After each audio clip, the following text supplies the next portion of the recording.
Hello, it's Bishop Mark, and today is Luke chapter 4, verses 3 to 13. And as we said last time, these are the three temptations in the desert.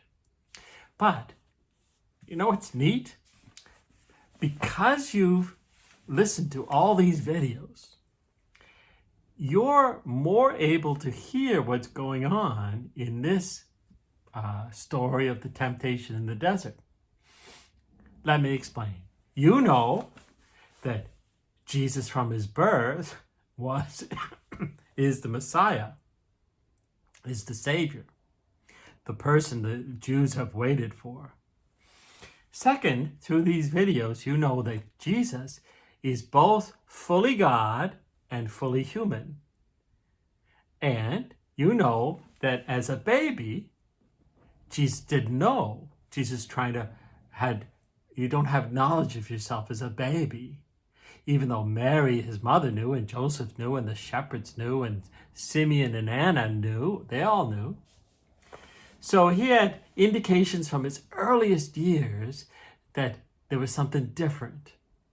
At some point, his mother must have told him about the angel Gabriel. But we know that when he was 12, he had this big experience of figuring this out. His mind was opened when he was lost in the temple, right?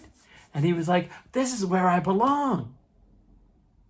So we know that in his humanity, as a human, he was developing his knowledge of himself as God's son, as the Messiah. And he had to figure it out as a human. Now, we know that in the desert, when John the Baptist baptized him, the heavens opened up and God said, "You are my son." So it couldn't be more clear than that.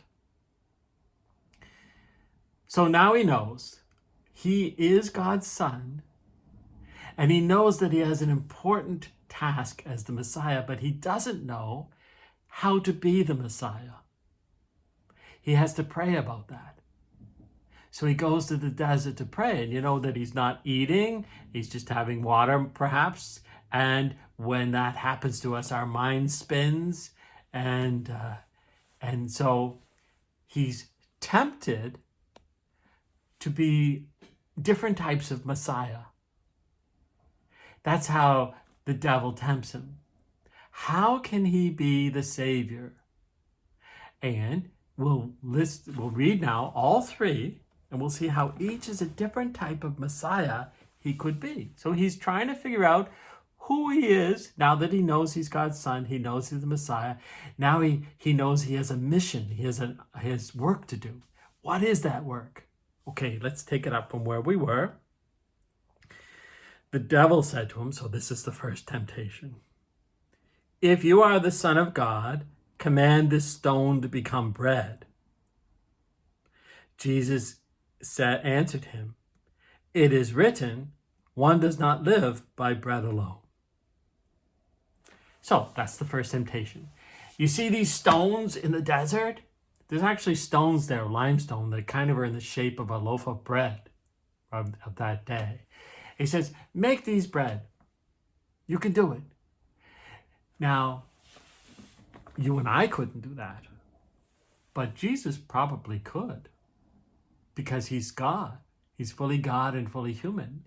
So he understands that, he could do this. And one way of being the Messiah is that you just go in and you feed everyone.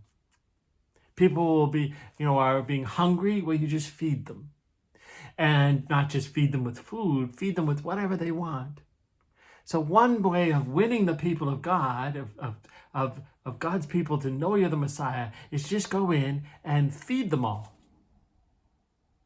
But that's not how God is. God doesn't want us all to have everything we want. God doesn't just give us things because we ask for them. So he knows that's not how I should be a Messiah. Just give people what they want, whatever they ask for. So that first temptation he did away with. Here's the second temptation. Then he took him up and showed him all the kingdoms of the world in a single instant.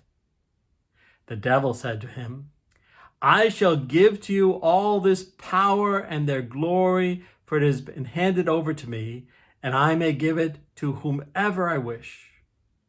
All this will be yours if you worship me, if you worship the devil, not God. Jesus said to him in reply, it is written, you shall worship the Lord your God, and him alone shall you serve. Okay, what's the second temptation? The second temptation is power. To be a powerful person, to be like an army general.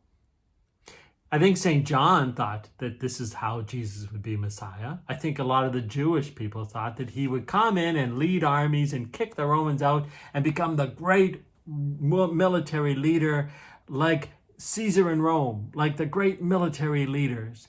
This would be how he would do it. But to be powerful like that is to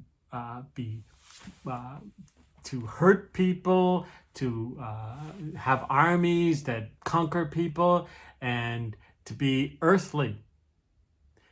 And this is not what Jesus wanted either. This is the kind of Messiah that he was perhaps tempted to be. Go in and just be the great leader, the military leader, and be powerful and be glorified. And how do you do that?